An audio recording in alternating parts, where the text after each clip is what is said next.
Pozitve duke qenë si kryeministër. Kryeministër Haradinaj.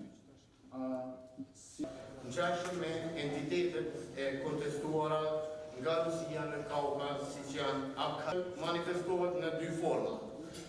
Forma e parë është njohja reciproke në pamje pozitive për një zgjidhje të tillë dhe ky është skenari të Ahtisarit dhe Kushtetutës së Kosovës. Përveç njohjes së plot nga pensionatë, pavarësisht përparësive të një skenari të tillë, normalizimi njohje reciproke, sepse do të bëhet shumë gjëra tjera dhe për fond sa marrëveshje e johet tani në kohën kur ne faktikisht nuk do të marrim kjo normalizimi i shteteve në raport të shteteve apo zgjidhje problemet të Kosovës. Ndërsa mbjeni fillimisht të drejtona familjarëve të Rëzallës, sot është përvetori masakrës së Rëzallës. 98 njerëz i kujtojmë sot. Gjatë gjithë javëve që shkoj, ka pas nga një masakër, ose e Krushës, ose e Selinës, ose e Pastaserit, ose e dikuj. Por mos harroni se Kosova ka ardhur përmes një dhimbje shumë të madhe. Edhe është Kosova ajo që e ka tejkalu veten për me dhënë epilog një situate. Pra nuk është një incident, një ditë, një akt. Po e në plagë që e në zemër, në menë, në dinat e plot njerëzve. Edhe Kosova, Institucionet e Kosovës ka ndonë krejt provat që në gjeni me te i kalu çdo gjatë me jesë për para. Atere, qka ka mungu në këtë proces që në bu 2 dekada që s'po mshelet Kosovë-Serbi? Nuk ka mungu Kosova, sigur jo. Kush ka mungu në këtë rast? Ka mungu ata që në vendimarës. Evropian, që janë ka dalëshëm, e kanë kohë, e janë ndarë, e kanë marrë ka dalë këtë proces.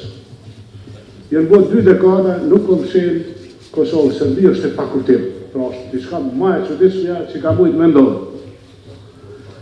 Sa i përket marrëveshjeve që ka ndodhë, disa prej tyre janë zbatu, edhe janë disa rezultate reale, disa tjera ngesin, për shembull marrëveshja e energjisë.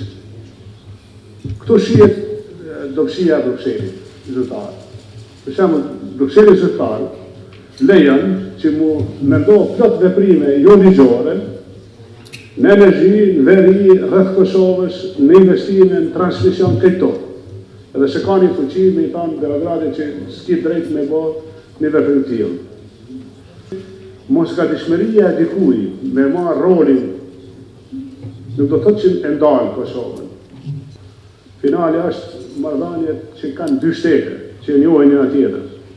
Nëse provojmë me bo shumë kreativitet, veç ka konfuzojmë prapë. Veç ka e zgjedhim një pjesë saktuar të problemit edhe lojmë problemin ma tutje mine.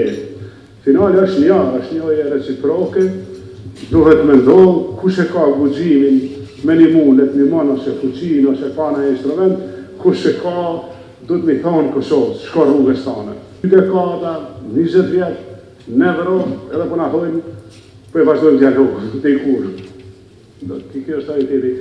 Më mendoj që Brukseli duhet ndërgjan shumë hapur që jemi lodhë në këtë gjendje si Kosovë. Që duhet jemi unik si Kosovë, jo se na kemi dëshirë me këtë Brukseli, po na jemi në zërë. Me thonë, apo e zhemi këtë situata që ka po bëni. Pas një komunikim, unë po e quj strategjik, mes leadershipit. A jem pozit, opozit, kush jem, ka ke marrë, qka ke marrë, që do të bojmë të arme nuk dihet. Po një komunikim strategjik në këto momente me rëndësi për perspektive në tonë është të rëndësishme. Jo veç një politikë, po ndoshta edhe tjerë. Nikosisht, ato që u tha nga kolegë këtu, komunikime edhe me palët vendore, me palët tjera, jam dakord, jam kundër. Kush mu i vjen me ne, pyetja e zotit Rashiqu, shumë pyetje me interes duhet me i bo një analizë kësaj. Është zonë me dhoni përgjigje si në këtë tresh, duhet me bo një analizë edhe me pa si mund të veprojmë. Muj me zhatë ma shumë, me folë shumë, por besoj që nëse tema e mbetur hapur Kosovë, Serbi nuk mbyllet, unë menej që muj me dhonë lajmin e keqë. Do të riciklohen krizat reja në Balkan. E atje nuk pranu me lujt me ta. Pra, kemi shku shumë larg në deformim të vërtetës. Do ta shpjegojmë cila është e vërteta jonë, kush jem, për çka jam.